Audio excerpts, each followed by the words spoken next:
Yang pagpapatubo, hindi masama sa mga negosyante. Meron akong babasahin sa iyo na parabola ni Kristo doon sa Mateo 25:14. Sapagkat tulad sa isang tao na nang paroroon sa ibang lupain, ay tinawag ang kanyang sariling mga alipin at ipinamahala sa kanila ang kanyang mga pag-aari. At ang isa'y binigyan niya ng 5 talento, ang isa'y 2, at ang isa'y 1. Sa bawat isa'y ayon sa kani-kaniyang kaya, at siya yumaon sa kaniyang paglalakbay. Ang tumanggap ng 5 talento, pagdakay yumaon at ipinangalakal niya ang mga yaon, at siya'y nakinabang ng 5 pang talento. Sa gayon ding paraan, ang tumanggap ng 2 ay nakinabang ng ibang 2 pa. Datapwat ang tumanggap ng 1 ay yumaon at humukay sa lupa at itinago ang salapi ng kaniyang Panginoon. Pagkatapos nga ng mahabang panahon, ay dumating ang Panginoon ng mga aliping yaon at nakipaghusay sa kanila. At ang tumanggap ng 5 talento ay lumapit at nagdala ng 5 pang talento na nagsasabi, Panginoon, binigyan mo ako ng 5 talento. Narito, ako'y nakinabang ng 5 pang talento. Sinabi sa kanya ng kanyang Panginoon, mabuting gawa, mabuti at tapat na alipin.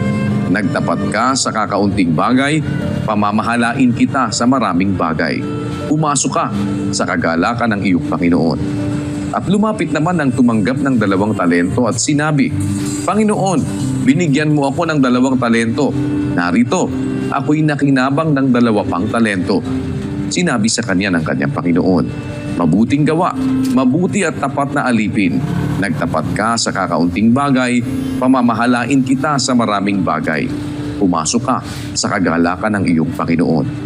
At lumapit naman ang tumanggap ng 1 talento at sinabi, Panginoon, nakikilala kita na ikaw ay taong mapagmatigas, na gumagapas ka doon sa hindi mo hinasikan at nag-aani ka doon sa hindi mo sinabugan. At ako'y natakot, at ako'y yumaon at aking itinago sa lupa ang talento mo. Narito, nasa iyo ang iyong sarili. Datapwat sumagot ang kanyang Panginoon at sinabi sa kanya, ikaw na aliping masama at tamad, nalalaman mong ako'y gumagapas sa hindi ko hinasikan at nag-aani doon sa hindi ko sinabugan.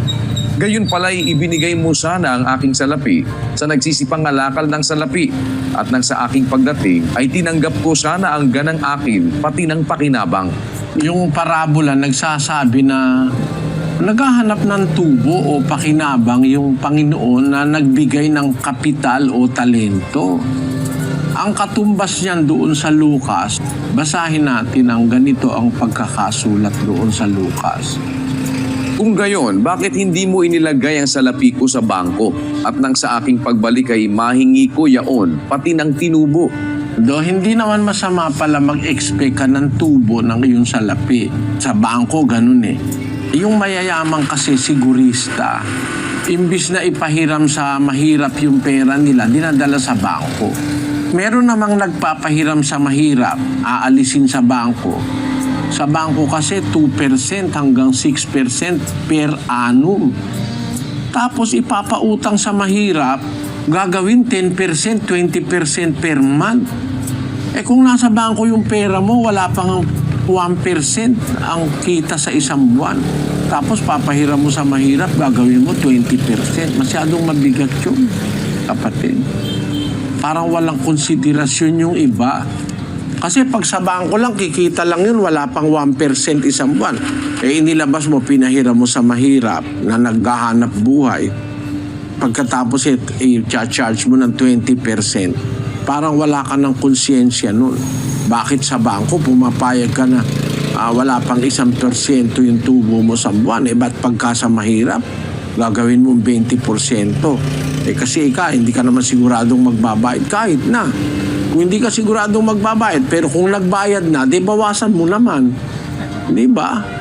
Halimbawa, hindi ko siguradong magbabayad, kung nagbayad na, ba't ganun pa rin? Yun pananakim na yun. Bawal na ng Diyos yun, kapatid. Yung usury na masyadong matataas na patubo, yun ay covetousness na yun. Ayan sabi sa Biblia, thou shall not covet. Covetus na yon, pananakim na yon na sobrang-sobra ng patubo, 20%, 10%. Pagka mahirap ka, kakagatin mo, kapit sa patalim, sabi nga ang taong gipit, kahit sa patalim, kumakapit. Kawawa. Meron talagang matatakaw sa tubo.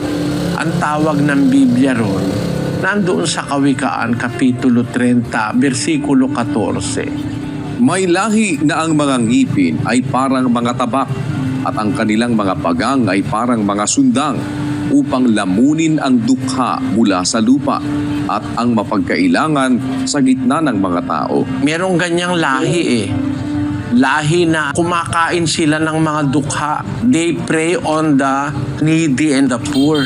Yung mga nangangailangan, mga gipit. Yun ang kanilang biktima. Kaya habang mahahatak yung tubo, papatubuan ka, alam na gipit ka, kakagatin mo. Doon sila kumikita ng napakalaki.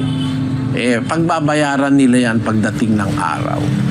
Hindi naman masamang magpatubo sa kapatid.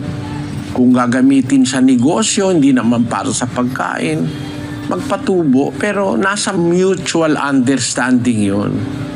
Huwag mo namang masyadong napakataas.